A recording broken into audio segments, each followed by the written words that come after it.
अस्सलाम वालेकुम dear student, आज हम डिस्कस करेंगे डॉन न्यूज़पेपर का ओपिनियन जिसका टाइटल है डेथ एंड डिस्ट्रक्शन इन गज़ा।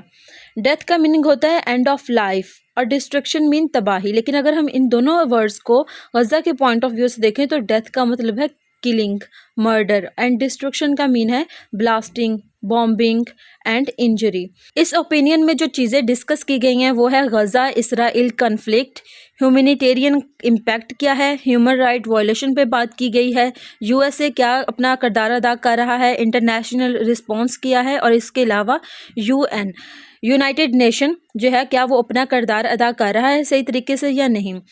पिछले साल जो क्वेश्चन आया था वो ये आया था कि जो यूएन है इसमें जो फ़लस्तीन का केस है वो इतनी देर से पेंडिंग में है और कोई भी सोल्यूशन जो है यूएन नहीं निकाल पाया, तो क्या ये इसकी फेलियर है?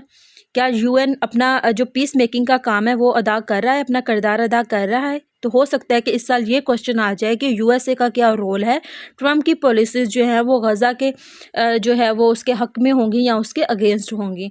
इसके अलावा हम ये देखेंगे कि जो इंटरनेशनल जो अदारे हैं या इसके अलावा जो ऐसे मुल्क हैं, डेवलप्ड कंट्रीज़ हैं, वो अपना क्या किरदार अदा कर रहे हैं या उनका क्या पॉइंट ऑफ व्यू है इसराइल और फ़लस्तीन को के कन्फ्लिक्ट को देखते हुए। इसके अलावा हम लास्ट पे इसका मैप ड्रा भी करेंगे कि इसके मैप को किस तरह ड्रा करना है। मैप बनाना बहुत ज़्यादा ज़रूरी होता है, ख़ास तौर पे करंट अफेयर्स और पाकिस्तान अफेयर्स के पेपर में। इसके अलावा ये बहुत इंपॉर्टेंट टॉपिक है, ये सीएसएस का करंट अफेयर्स में और पाकिस्तान अफेयर्स में ये टॉपिक जो है दोनों सब्जेक्ट में मेंशन है सिलेबस में। इसके अलावा ये जो सारा डाटा होता है ना, ये ना ही तो आप याद कर सकते हैं और ना ही आप सारा जो है वो अपनी किसी कॉपी पे लिख सकते हैं। तो आपने क्या करना होता है कि इसमें से जो मेन पॉइंट्स होते हैं या जो हेडिंग्स होती हैं ना, न्यूज़पेपर पढ़ने का सही तरीका यही होता है कि आपने इसमें से निकाल लेनी है हेडिंग्स। जैसे कि मैंने ही यहाँ पे लिखे हैं कि टॉपिक कौन कौन से इसमें डिस्कस किए गए हैं, कि यूएसए का क्या रोल है, इंटरनेशनल रिस्पॉन्स क्या है, यूएन क्या अपना किरदार अदा कर रहा है। तो आपने सेम इसी तरह लिख लेना है हेडिंग्स बना के, और नीचे ये जो पॉइंट्स होंगे वो उसके नीचे लिख लेना है और अपना टॉपिक प्रिपेयर कर लेना है। ओपिनियन की ओपनिंग लाइंस हैं, the new year has not brought much hope for an end to Israel's genocidal war in Gaza which has killed more than 46,000 Palestinians since it began in October 2023। अब ये वार कब से start हो रही है? अक्टूबर 2023 से। Genocide कहते हैं एक बड़े पैमाने पे किसी को कत्ल करना। तो अब देखें कि ये जो वॉर 2023 से चल रही थी उसमें कितने लोग शहीद हो गए फ़लस्तीनी? 46,000। अब देखिए ये ह्यूमन राइट वायलेशन हुई ना, तो हम इस डाटे को वहाँ पे ऐड कर सकते हैं। The Zionist regime has intensified its bombardment of the enclave. अब बम्बार्डमेंट कहते हैं कंटिन्यूसली किसी पे अटैक करना, बम्बार्डमेंट ऑफ द इनक्लेव। अब इनक्लेव का मतलब होता है एक बड़े पैमाने पे एक बड़ा सा एरिया है उसमें एक छोटे से एरिया पे कंटिन्यूसली जो है वो बम्बार्डमेंट करना, अटैक करना। अब जो छोटा सा जो एरिया है ना, वहाँ के जो लोग होंगे वो दूसरे एरिया के लोगों से, वो बड़े एरिया के लोगों से जो हैं वो मुख्तलिफ होंगे। जैसे कि अगर हम अगर मैप ड्रा करेंगे लास्ट पे, तो जो है ये अगर इसराइल का मैप है तो इसमें ये जो छोटी सी गज़ा स्ट्रिप है ना, इस पे कंटिन्यूसली इसराइल बम्बार्डमेंट कर रहा है। बम्बार्डमेंट ऑफ द इनक्लेव का मतलब ये है कि कंटिन्यूसली उस छोटे से स्पेसिफिक एरिया पे हमले करी जा रहा है, targeting whatever has been left of the health facilities in Gaza and killing scores more amid a renewed push for a ceasefire। अब देखें जो इसराइल है ना, उसने एक बड़े पैमाने पे जो है ना इसराइल पे फ़लस्तीन पे बम्बार्डमेंट किया है, उस पे हमले किए हैं, अटैक किए हैं और पीछे कुछ भी नहीं रह गया। अब भी जो कुछ रह गया है, चंद हॉस्पिटल्स पे उन पे हमले किए हैं, अब जो कुछ रह चुका है ना उस पे भी हमले कर रहा है और जो हेल्थ फैसिलिटीज़ है गज़ा में उसको बिल्कुल ख़त्म करने पे तुला हुआ है। इसके अलावा एक एंड किलिंग स्कोर्स मोर एमिड के दरमियान में बात कर रहे हैं वो कि सीज़ फायर कर दें, एग्रीमेंट करें, कुछ पीस मेकिंग लेके हैं, और इसके साथ साथ इसके दरमियान में ही जो है वो हमले करी जा रहे हैं गज़ा पे। आगे है months of negotiation have failed to end the war and there is little expectations that the fresh round of talks mediated by Egypt and Qatar will succeed. अब देखें कि वो कह रहे हैं कि एक महीने हो गए हैं कि नेगोशिएशन हो रही है, बातचीत करके मसले को हल करने की कोशिश की जा रही है, लेकिन बहुत थोड़ी जो है ना तवक्का की जाती है कि जो इजिप्ट और कतर इन्वॉल्व कर रहे हैं, मेडिएट कर रहे हैं, इंटरवाइन कर रहे हैं, ताकि ये जो मसला है इसको ख़त्म किया जाए, पीस मेकिंग लेके आ सके, लाई जा सके। इसमें बहुत थोड़ी सी तवक्कात हैं कि ये इजिप्ट और कतर अपना जो उन्होंने टारगेट किया कि हम ये सीज़ फायर करेंगे और इस वॉर को रोक देंगे, इसमें बहुत थोड़ी जो है वो उम्मीद नज़र आती है। While Hamas has said it is committed to reaching an agreement, अब जो हमास है वो कहता है कि वो तैयार है कि हम इस एक एग्रीमेंट पे पहुंचें और इस कन्फ्लिक्ट को, इस जंग को ख़त्म करें, जंग बंदी की जाए। एक इतने लंबे अरसे से जो जंग चल रही है, 2023 से अब 2025 आ गया है, इस जंग को ख़त्म कर दिया जाए। लेकिन इसमें सबसे बड़ा मसला जो है वो ये है कि जो इसराइल है ना वो अब ये नहीं चाहता। A key obstacle to a potential deal has been Israel's reluctance कहते हैं अनविलिंगनेस को, to a lasting ceasefire, कि अब इसराइल जो है वो ये नहीं चाहता कि सीज फायर किया जाए। द सर्ज कहते हैं rise in Israeli air strikes, के जो एयर स्ट्राइक्स हैं इसराइल की उसमें इजाफा होता जा रहा है दिन ब दिन, has only brought more death and misery to the hapless कहते हैं अनफॉर्चून पॉपुलेशन ऑफ गज़ा, कि जो इसराइल एयर स्ट्राइक्स हैं उसमें दिन ब दिन इजाफा होता जा रहा है, जो कि क्या लेके आ रहा है, दिन ब दिन गज़ा में डेथ एंड मिजरी लेके आ रहा है। ठीक है, उनकी हालत, उनकी कंडीशन जो दिन ब दिन बदतर होती जा रही है। इसलिए हमास चाहता है कि इसको एक एग्रीमेंट पे ख़त्म कर दिया जाए। द रिलेंटलेस कहते हैं हार्श, कंटिन्यूसली, और हम कहते हैं कि बहुत गम ज़्यादा, bombing has worsened living condition in the territory, leaving over 1 million people homeless, कि ये जो इसराइल है ये कंटिन्यूसली जब उन पे बॉम्ब फेंकता है तो क्या होता है कि उनकी कंडीशन, उनके जब घर जो हैं वो तबाह हो जाएंगे, उनके हॉस्पिटल्स की कंडीशन जो है उसमें जो सामान है वो सारा जला दिया जाएगा। जो है जैसे 46 फ़लस्तीनियन मार दिए हैं, तो उनकी कंडीशन दिन ब दिन बदतर होती जा रही है। ख़ास तौर पे इन द टेरिटरी मीन के गज़ा स्ट्रिप में उनकी कंडीशन जो है वो दिन ब दिन गमज़दा होती जा रही है, ख़राब होती जा रही है। किसकी वजह से होती जा रही है? रिलेंटलेस बॉम्बिंग की वजह से। अब आगे कंडीशन बताई गई है कि जो गज़ा स्ट्रिप में फ़लस्तीनियन रह रहे हैं उनकी कंडीशन क्या है।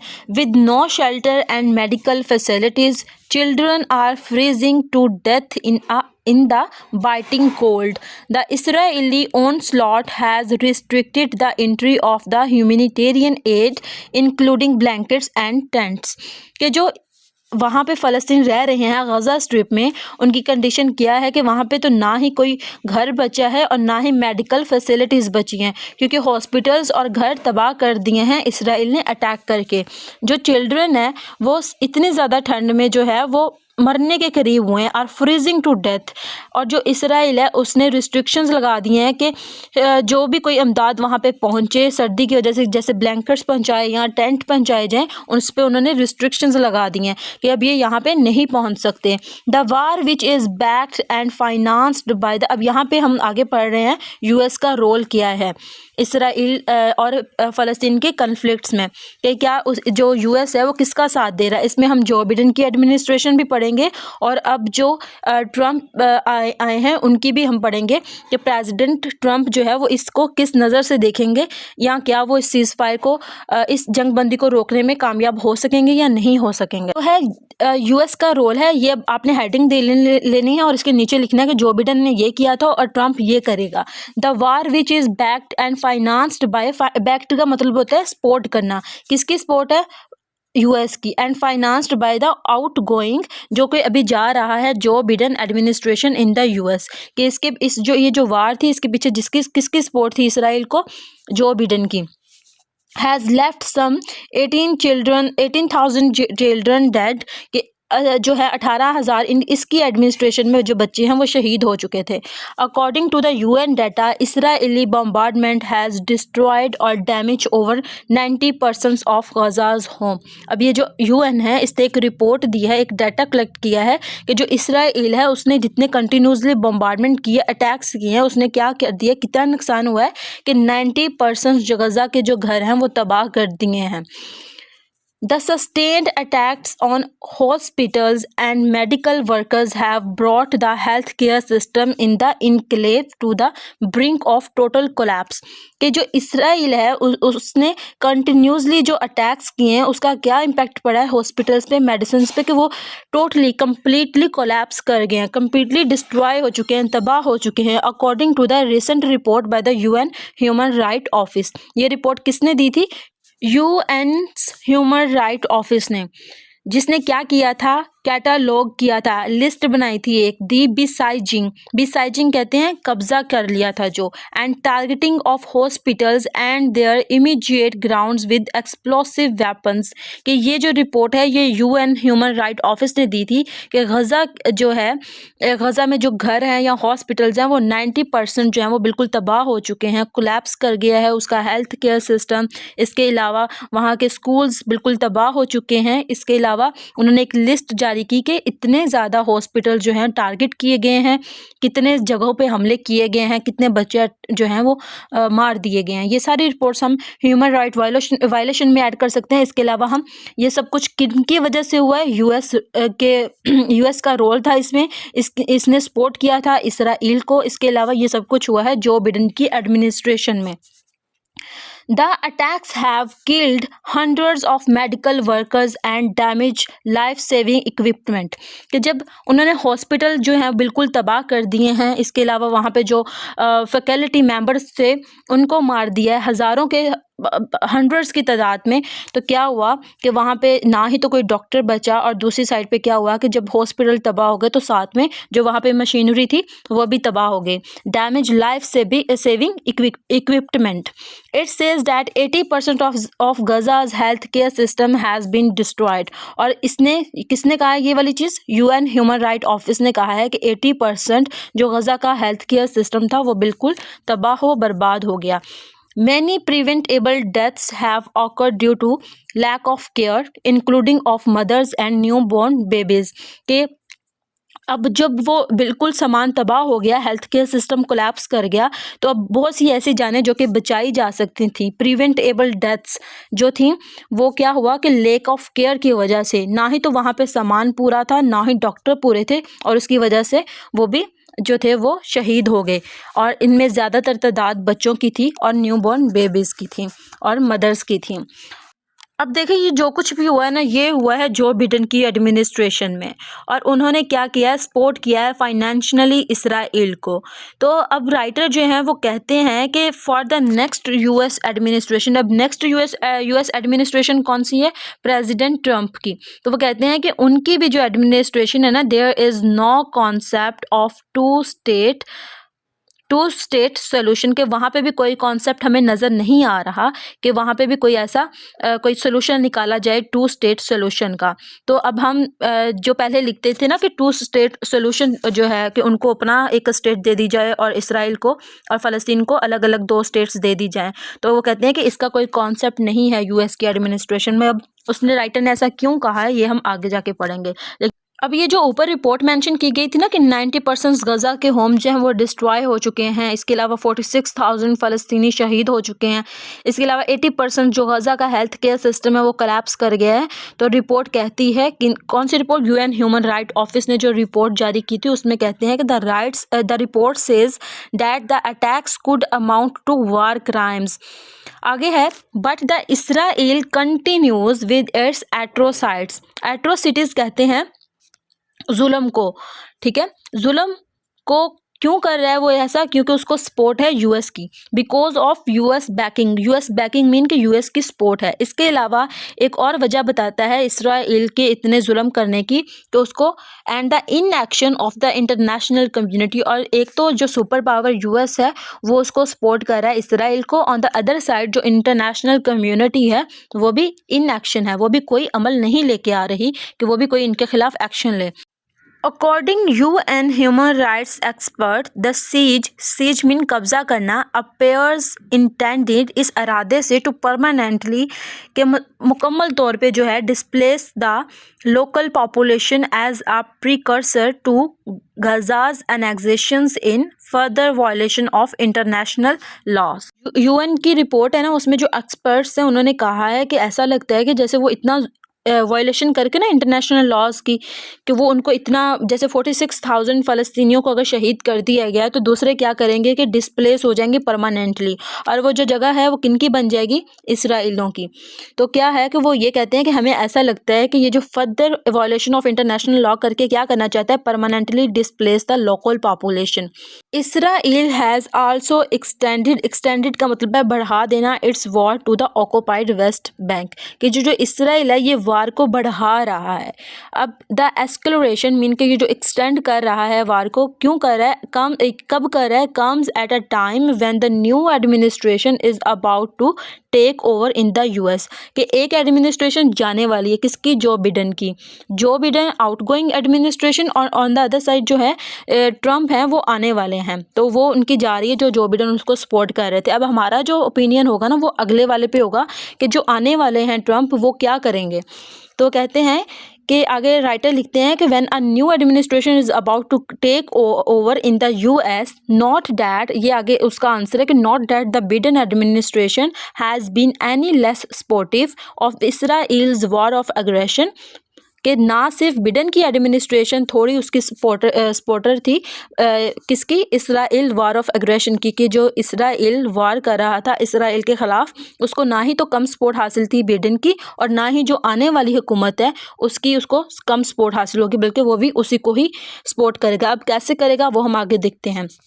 But the incoming president Donald Trump is likely to give carta blanch, carta blanch कहते हैं कंप्लीट, किसी को फ्रीडम दे देना कि जो दिल में आए वो करो, ठीक है, to the right wing government in Tel Aviv.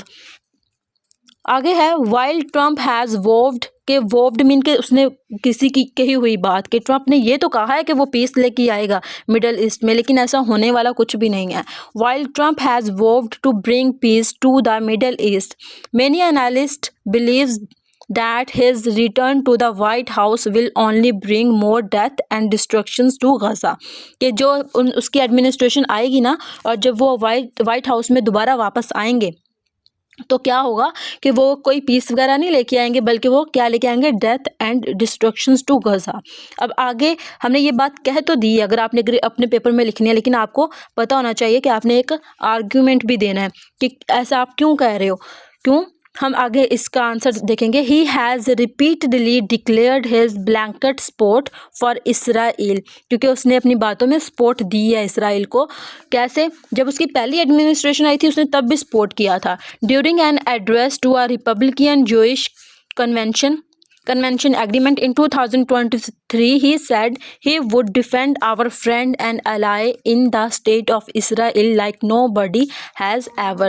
ये उसने कब कहा था, 2023 में कहा था। तो इस बात से हम अंदाज़ा लगाते हैं कि जब वो आएगा तो वो सपोर्ट किसको देगा, इसराइल को ही। इसके अलावा वो कहते हैं कि in his first term as president Trump had recognised Jerusalem as the capital of Israel, कि इसने इसराइल का कैपिटल मान लिया था। ये जब पहले टर्म में आए थे तो ट्रम्प ने क्या किया था, रिकॉग्नाइज कर लिया था जेरूसलम को as the capital of Israel. In a departure from Washington's original position that had opposed the city as the capital of Israel. आगे है, his administration had also declared the settlement in the West Bank to the legal, और इसके अलावा इसकी administration ने ये declare कर दिया था कि जो वेस्ट बैंक है उसमें इनकी सेटलमेंट लीगल है। More over his hand picked cabinet, अब जो इसने अपनी कैबिनेट तैयार किया ना उसमें जितने भी लोग हैं वो सारे जो है वो इसराइल को सपोर्ट करते हैं। इस बात से भी हम अंदाज़ा लगा सकते हैं कि ये कोई कोई भी पीस नहीं लेके आएगा इस मिडल ईस्ट में, बल्कि ये क्या लेके आएगा, डेथ एंड डिस्ट्रक्शंस टू गजा। इसके अलावा हमारे पास एक और आर्ग्यूमेंट है कि जो ट्रम्प है उसकी जो पॉलिसीज़ होंगी वो इसराइल के हक़ में होंगी। वो कौन सा है, वो है आगे कि moreover his handy picked, कि जो उसने खुद तैयार किए हैं। Hand picked cabinet is full of staunch supporters. Staunch mean के लॉयल हैं और कमिटेड हैं किसके साथ, इसराइल के साथ, supporters of the Zionist regime, some of whom have publicly called for the complete destruction of the Palestinian resistance। अब वो कहते हैं कि जो उसने अपनी कैबिनेट में लोग रखे हैं ना, उसमें कुछ तो जो है वो पब्लिकली ये कहते हैं कि जो फ़लस्तीन है ना, इनके साथ सही हो रहा है और उसके साथ क्या करना चाहिए, कंप्लीट डिस्ट्रक्शन कर देना चाहिए, उसको तबाह कर देना चाहिए कम्प्लीटली। अब आगे है लास्ट ईयर मीन के 2024 की बात है कि Trump's nominee for a secretary of state senator Marco Rubio declare that he opposed a ceasefire in Gaza, कि वो अपोज करता है किसको, जंगबंदी को, किसमें, गज़ा में, and believed Israel should destroy every element of Hamas, के एलिमेंट मीन के हर एक चीज़ को हमास की तबाह बर्बाद कर देना चाहिए। इसके अलावा वो कहता है कि these people are weakest animals who did horrifying crimes he said. देखिए ये आप अपने पेपर में जब ऐड करेंगे कि ट्रम्प से भी हमें कोई उम्मीद नहीं है, क्योंकि जो उसने अपनी कैबिनेट में लोगों को रखा है ना, उसमें एक बंदे की राय ये है, ये तो सिर्फ एक बंदा है, आगे इससे भी ज़्यादा बुरी जो है वो जो उसने अपनी कैबिनेट में लोग रखे हैं वो ये वाली बातें कर रहे हैं। तो हम ये वाला अपने पेपर में लिखेंगे कि उससे भी हमें कोई यूएस का कोई रोल नहीं है, हमें इसराइल की ही वो सपोर्ट करेंगे। Trump's nominee for National Security Advisor Mike Waltz, उसने क्या कहा है माइक वॉल्ट्स ने, कि wants the next administration to let Israel finish the job. और उसने क्या कहा है, जो कि नेशनल सिक्योरिटी एडवाइज़र है, उसने क्या कहा है कि जो इसराइल है ना, उसको अपना काम ख़त्म करने दो, उसको अपनी जॉब ख़त्म करने दो, ये जो वो काम कर रहा है ना वो फिनिश कर रही ही अब। मीन के इसकी भी सपोर्ट जो है ना माइक वॉल्ट्स की, ये इसकी सपोर्ट भी इसराइल के हक में ही है, अगेंस्ट हमास इन गज़ा। अब वो जो जॉब है ना वो किसको कह रहा है, हमास को और गज़ा को, कि इसको ख़त्म करने दो इसराइल को। And even more fanatical mean, fanatical कहते हैं एक्सट्रीमिज़म को, extreme, and even more fanatical supporter of Zionist expansionism is Trump's choice of US ambassador to Israel Mike Huckabee a former Arkansas जो है ना, अरकानास ये यूएस की एक स्टेट का नाम है, governor who has consistently back the Israel occupation of the West Bank and has describe it as two state solution in फ़लस्तीन एज इरेशनल एंड अनवर्केबल। अब ये जो है माइक हकाबी, इन्होंने क्या कहा है कि जो टू स्टेट सोल्यूशन है ना फ़लस्तीन में, ये एक इरेशनल है और अनवर्केबल है। तो हम इसको भी पेपर में ऐड कर सकते हैं। अब हमारे पास कितने आर्ग्यूमेंट्स हो गए, 3 आर्ग्यूमेंट्स हो गए हैं कि ट्रम्प्स की भी कोई पॉलिसी जो है वो फ़लस्तीन के हक़ में नहीं है, सारी इसराइल की सपोर्ट में है। मेनवाइल Trump has picked Congresswoman Elisa Stefanik as U.S. ambassador to the UN, which she has labeled a cesspool of antisemitism। एंटीसेमिज्म क्या है, ये एक फॉर्म है डिस्क्रिमिनेशन या रेसिज्म की, जो कि किनके खिलाफ हो, यहूदियों के खिलाफ हो। तो वो कहती है सेसपोल, कहते हैं डिस्कस्टिंग को, तो उसके ये अल्फाज थे, cesspool of antisemitism. The views of some other nominated members of the incoming Trump administration on the Palestinian issue are not less वाइट्रॉलिक कहते हैं एसिड को, क्रिटिक को, या फिर कोई भी ऐसी कड़वी चीज़ को, कि इनके जो ओपिनियंस है ना, जो ट्रम्प है उसने अपनी कैबिनेट में, अपनी एडमिनिस्ट्रेशन में जो मेंबर्स को ऐड किया है, नॉमिनेट किया है खुद से, उनके फ़लस्तीन के इशू पे कोई भी अच्छी राय नहीं है। बहुत कोई हार्ड और कड़वी बातें वो की हैं उन्होंने। Not surprisingly the installation of such a supportive administration in Washington has given huge impetus to the Zionist regime to accelerate its air and ground attacks in the occupied territory। कि ये जो अब इतनी ज़्यादा जो है वो एडमिनिस्ट्रेशन जो कि सपोर्ट किसको कर रही है, इसराइल को सपोर्ट कर रही है, तो इसका मतलब जो हमें आगे इम्पीटियस कहते हैं मोटिवेट करना। तो ये क्या कर रही है, जो इसराइल है उनको मोटिवेट कर रही है कि वो इस जंग को बढ़ाएं, ना कि इसको सीज़ फायर की तरफ। जैसे हमास हमने स्टार्टिंग में पढ़ा कि जो हमास है ना वो तो कह रहा है कि वो किसी एक एग्रीमेंट पे पहुंचना चाहता है, सीज़ फायर करना चाहता है, लेकिन इसराइल नहीं मान रहा। तो जब उसको पीछे से इतनी सुपर पावर की सपोर्ट होगी और इतनी ज़्यादा पीछे से मोटिवेशन मिलेगी, तो वो क्या कहेगा कि वो क्या करेगा कि अपनी टेरिटरी को बढ़ाने की कोशिश करेगा, ना कि सीज फायर या किसी एग्रीमेंट पे बात करेगा। Close alignment with the incoming US administration seem to have amplified, mean बढ़ाना, amplify का मतलब होता है बढ़ाना, Israel sense of impunity, impunity कहते हैं कि जब आप कोई क्राइम करते हैं तो आपको सज़ा नहीं मिलती, impunity, making it more difficult to pressure the Zionist regime into a ceasefire deal in Gaza and stop its operation in the, operation कहते हैं जबर को, in the occupied West Bank. Israel has made it clear, अब ये जो है ना seize fire challenges कब हम पढ़ रहे हैं आगे, इसमें ये हेडिंग बनेगी, Israel has made it clear that it would only agree to a ceasefire deal that ensure it maintains its military control of Gaza as it does in the West Bank। कि जो Israel है उसने सबसे पहले तो अब एक शर्त रख दिया है कि वो इस बात पे पहले वो उसने ये एक शर्त रख दिया है कि उसका जो गज़ा पे मिलिट्री कंट्रोल है ना वो उसका होगा, तो फिर ही वो जो है वो सीज़ फायर या किसी भी एग्रीमेंट पे बात करेगा। जैसा कि वेस्ट बैंक पे उसका कंट्रोल है वैसा ही गज़ा पे भी हो। तो क्या है कि ये एक चैलेंज है सीज़ फायर में। The Palestinian resistance group has said they are committed to accepting a ceasefire and have even approved a list of 34 hostages to the exchange in a possible deal, but they have also reiterated mean के restate करें that they any deal is contingent upon a complete Israel withdrawal from Gaza and a permanent ceasefire, कि वो कहते हैं कि वो कोई भी बात तो मानने के लिए तैयार है, लेकिन उनकी भी एक ये जो है ना वो एक शर्त है कि वो अपनी कंप्लीट जो फ़ौज है ना उसको वहाँ से निकाल दें, कहाँ से, गज़ा से, और कंप्लीट एक परमानेंट सीज़ फायर होना चाहिए। फिर ये नहीं कि थोड़े अरसे बाद आप लोग फिर जंग शुरू कर दें। अब ये पहला जो आर्गुमेंट था वो था कि इसराइल ने ये शर्त रखी कि आप लोग क्या करो कि गज़ा पे हमें हमारा मिलिट्री कंट्रोल दे दो। ऑन द अदर साइड फिर जो है हमास ने क्या कहा कि फिर ये परमानेंट होना चाहिए। तो क्या है कि गिवन इसराइल्स इंट्रांसिजेंस मीन के उन्होंने क्या किया है कि रिफ्यूज़ कर दिया टू चेंज व्यू, कि वो इस बात पे माने।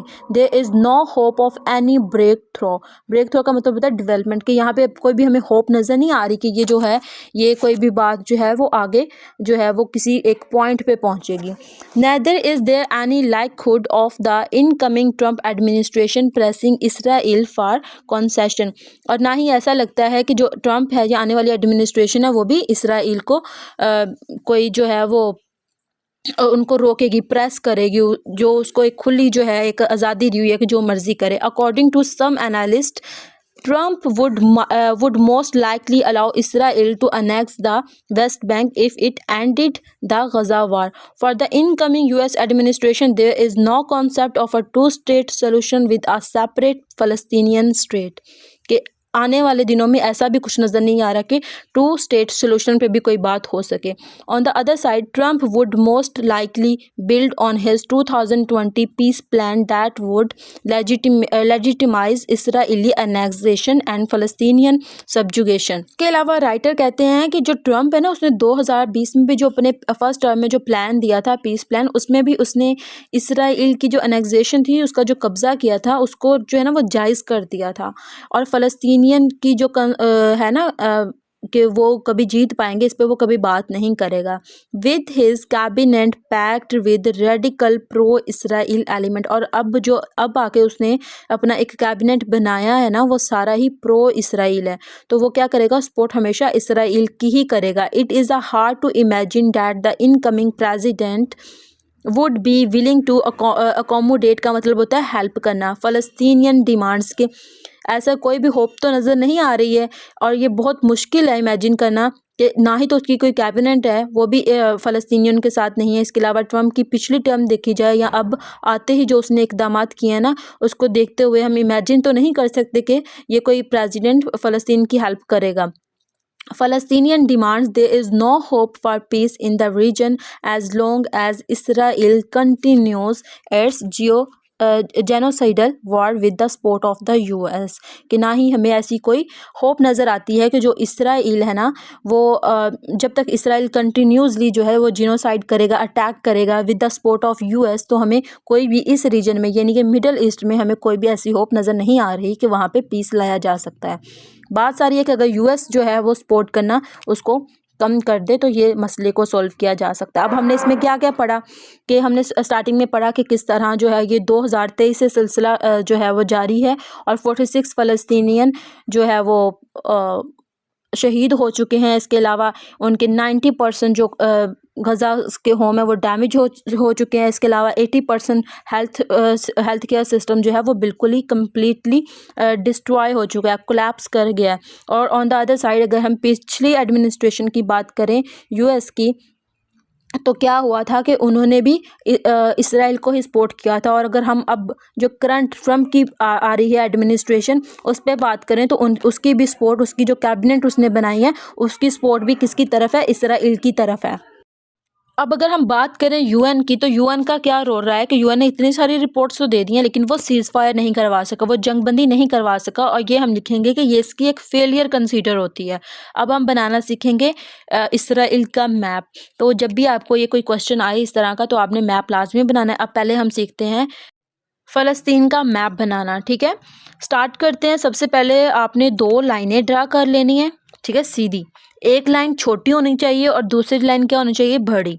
अब क्या करना है कि ये जो छोटी लाइन का सिरा बड़ी लाइन के साथ मिला देना है और यहाँ इधर वाली साइड से नीचे कर देना है, एक चाकू की तरह जो है ना इसकी शेप बन जाएगी। फिर अब देखें, हमने देखना क्या है कि जो ऊपर है ना हमेशा नॉर्थ साइड होती है और नीचे क्या होती है, हमारी साउथ साइड होती है। ऑन द अदर साइड इस साइड पे जो है ना हमेशा वेस्ट होता है और इधर वाली साइड पे क्या होता है, ईस्ट होता है। अब हमने देखना है कि कंट्रीज़ कौन कौन से हैं इनके बॉर्डर्स के साथ।